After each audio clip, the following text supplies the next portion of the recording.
कहते हैं, केवल मेहनत ही सफलता की गारंटी नहीं होती, उसके साथ विश्वास, धैर्य और ईश्वर की कृपा भी जरूरी होती है। लेकिन क्या सच में भाग्य और भक्ति से जीवन बदल सकता है? क्या केवल तपस्या से इंसान अपने भीतर की शक्ति को जागृत कर सकता है? यही सवाल था अर्जुन के मन में, जो अपनी अथक मेहनत के बावजूद जीवन में ठहराव महसूस कर रहा था। जब उसने अपना भाग्य बदलने की ठानी, तो उसे एहसास हुआ कि असली यात्रा बाहरी दुनिया में नहीं, बल्कि आत्मा के भीतर छिपी शक्ति को पहचानने में है। क्या अर्जुन को अपने प्रश्नों का उत्तर मिलेगा? जानिए इस अद्भुत कथा में। तो चलिए बढ़ते हैं कहानी की तरफ। बहुत समय पहले की बात है। एक छोटे से गांव में एक साधु बाबा रहते थे। उनका नाम था श्रीनाथ बाबा। बाबा का जीवन बहुत ही सरल और संयमित था। वे गांव के लोगों को सत्य और धर्म का मार्ग दिखाते थे। उन्होंने गांव के हर व्यक्ति से एक बात कही थी, ईश्वर की इच्छा के बिना कुछ भी नहीं होता। गांव में एक युवक था जिसका नाम अर्जुन था। अर्जुन एक कड़ी मेहनत करने वाला लड़का था, लेकिन उसके जीवन में हमेशा कुछ न कुछ कमी रहती थी। वह अक्सर सोचता था कि उसकी मेहनत के बावजूद उसे वह सफलता क्यों नहीं मिलती जो वह चाहता है।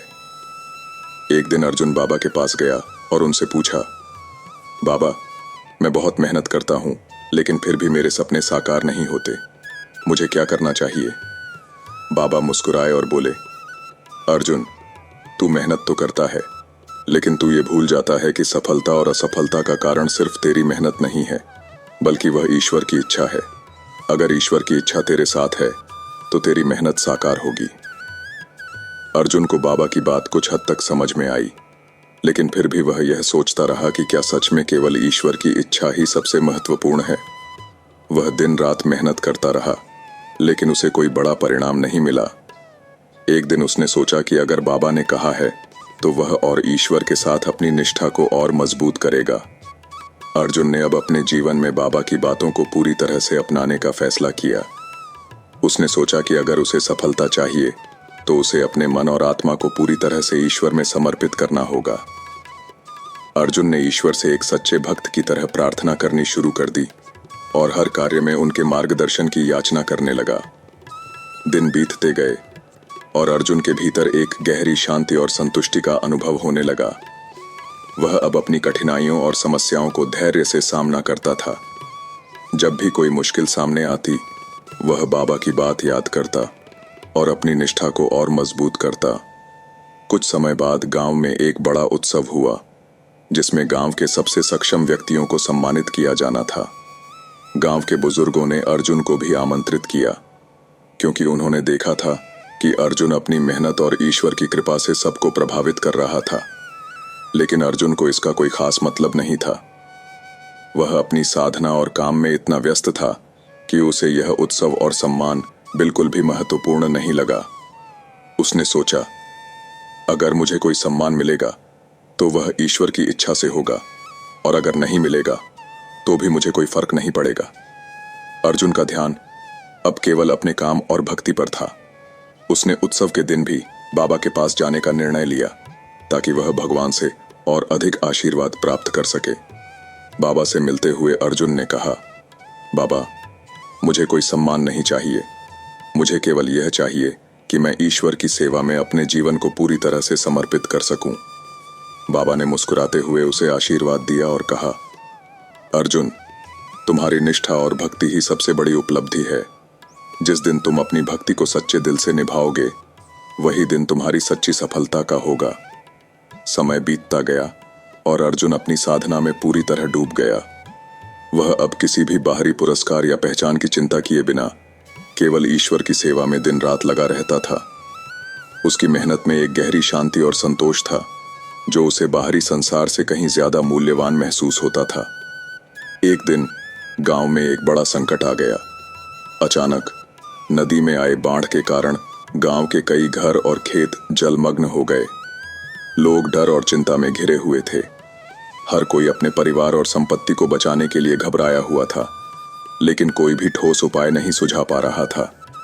गांव के बुजुर्गों और प्रमुख व्यक्तियों ने एक बैठक बुलाई, लेकिन कोई हल नहीं निकल सका।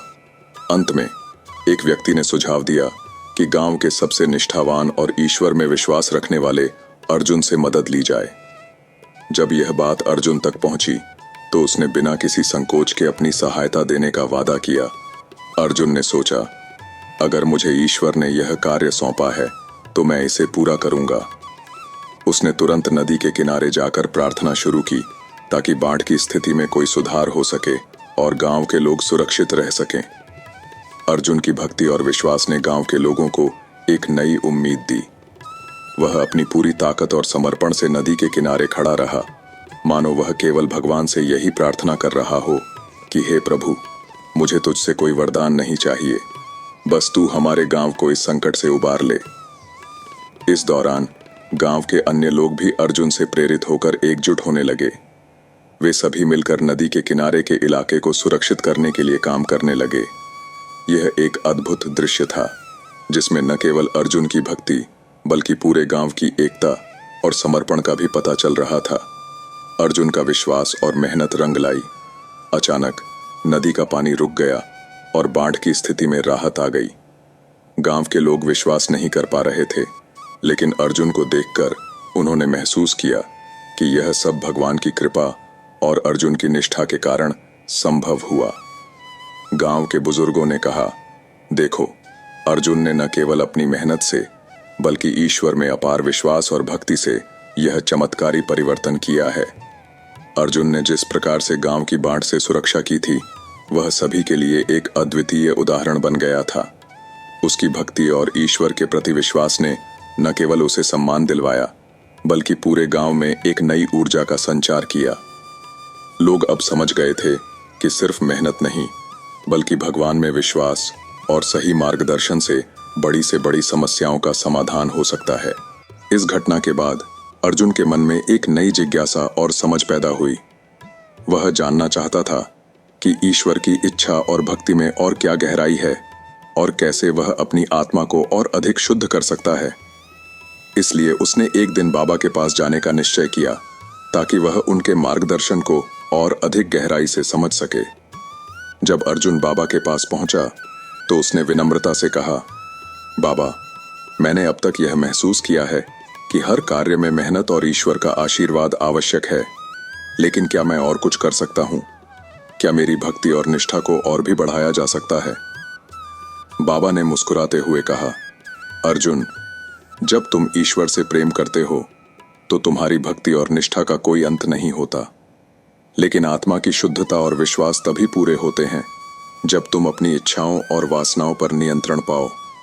यही तुम्हारी अगली परीक्षा होगी। अर्जुन ने बाबा की बातों को गहराई से सुना और समझा। उसे एहसास हुआ कि अब उसे केवल बाहरी परिस्थितियों से नहीं, बल्कि अपनी अंदर की इच्छाओं और वासनाओं से भी जूझना होगा। यह एक कठिन परीक्षा थी, लेकिन उसने ठान लिया कि वह इसे पार करेगा। अर्जुन ने अपनी इच्छाओं और वासनाओं को नियंत्रित करने के लिए कठोर साधना और ध्यान की शुरुआत की। वह अब केवल अपने शरीर और मन की शुद्धता के लिए काम नहीं कर रहा था, बल्कि उसने अपने भीतर के हर एक दोष, अवगुण और नकारात्मकता को भी समाप्त करने का प्रण लिया। यह कठिन मार्ग था, लेकिन अर्जुन की दृढ़ निष्ठा और ईश्वर के प्रति प्रेम ने उसे प्रेरित किया। एक दिन बाबा ने अर्जुन से कहा, अब तुमने अपनी भक्ति और निष्ठा के साथ आत्मसंयम को भी अपना लिया है। तुम्हारी यात्रा अब एक नए अध्याय में प्रवेश करेगी। तुम्हें अब एक दिव्य आशीर्वाद मिलेगा। बाबा ने अपनी आंखें बंद की और मंत्रों का उच्चारण किया। कुछ ही क्षणों में अर्जुन को एक दिव्य प्रकाश महसूस हुआ और उसके मन और आत्मा में एक अजीब सी शांति का अनुभव हुआ। उसने महसूस किया कि उसकी सारी चिंताएं, भय और इच्छाएं अब दूर हो गई थीं। उसका मन बिल्कुल शांत और निर्मल हो गया था। अर्जुन ने जब दिव्य आशीर्वाद प्राप्त किया तो उसके जीवन में एक अद्भुत परिवर्तन आ गया।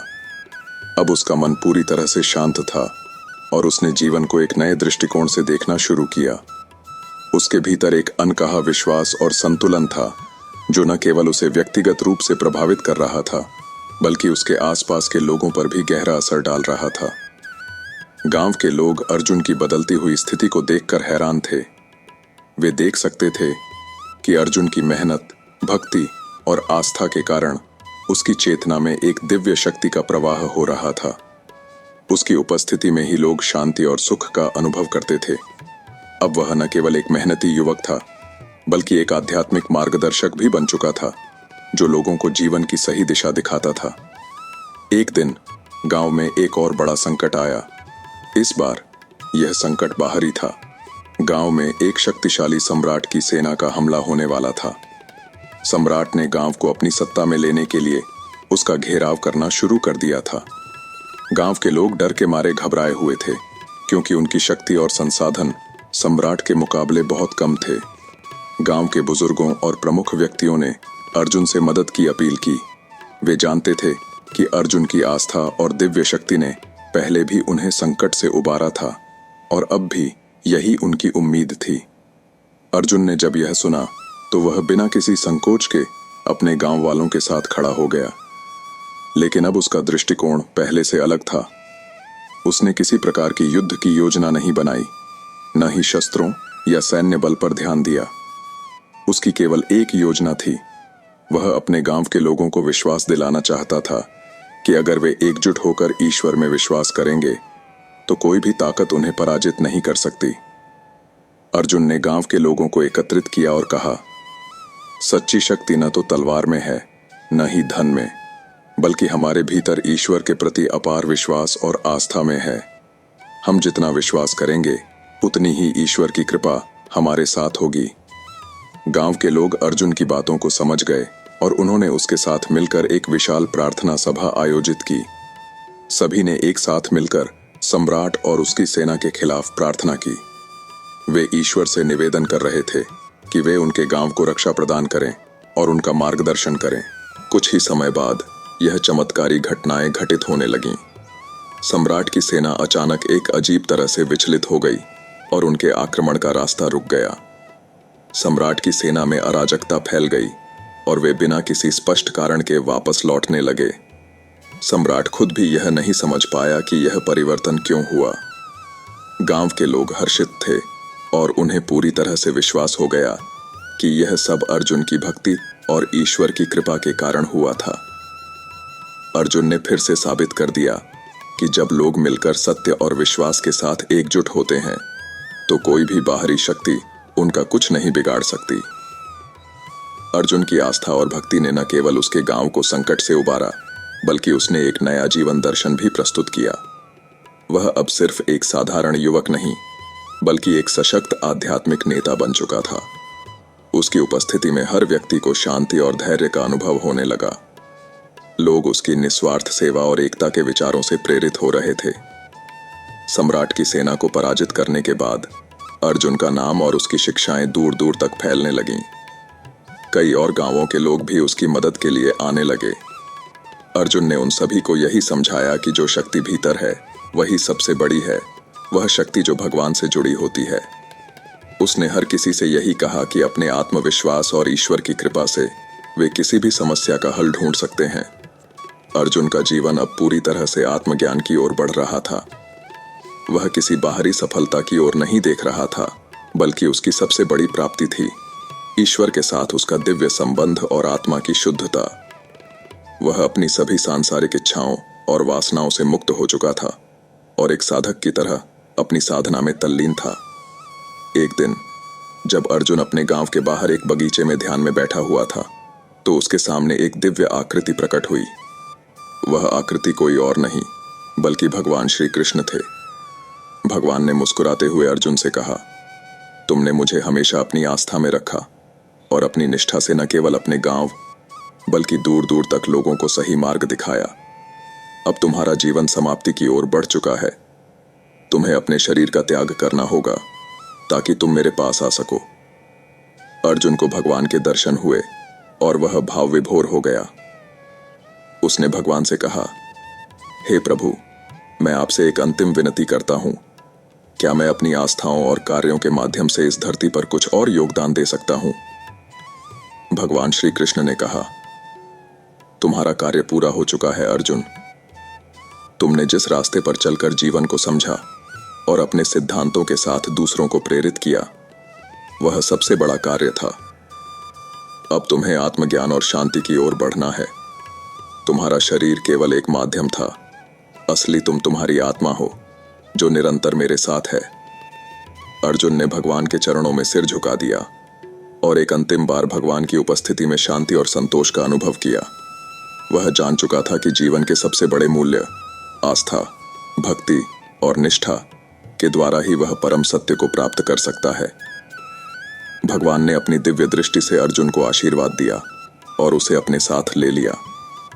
अर्जुन का शरीर यद्यपि धरती पर रहा, लेकिन उसकी आत्मा ने भगवान के साथ एक दिव्य यात्रा शुरू की। गांव के लोग और शिष्य अर्जुन की निष्ठा, आस्था और जीवन के संदेश को याद करते हुए उसे अपने दिलों में बसाए रहते थे। सीख: अर्जुन की कहानी हमें यह सिखाती है कि जीवन का असली उद्देश्य अपनी आत्मा की शुद्ध, ईश्वर के प्रति निष्ठा और सच्चे उद्देश्य की ओर बढ़ना है। जब हम अपने भीतर की शक्ति और विश्वास को पहचानते हैं तो जीवन के हर संकट को पार कर सकते हैं।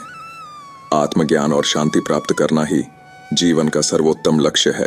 अर्जुन की यात्रा सिर्फ एक गांव के युवक की कहानी नहीं थी, बल्कि यह हर उस व्यक्ति का मार्ग है जो जीवन के अर्थ को समझना चाहता है। उसने सीखा कि सच्ची सफलता बाहरी उपलब्धियों में नहीं, बल्कि आत्मा की शुद्ध, भक्ति और आत्मविश्वास में है। जब इंसान अपनी इच्छाओं से ऊपर उठकर ईश्वर में समर्पण करता है, तभी उसे वास्तविक शांति और संतोष मिलता है।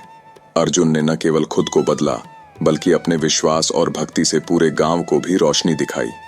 उसकी कहानी हमें यही सिखाती है, मेहनत करो, विश्वास रखो और जो भी हो उसे ईश्वर की इच्छा मानकर स्वीकार करो।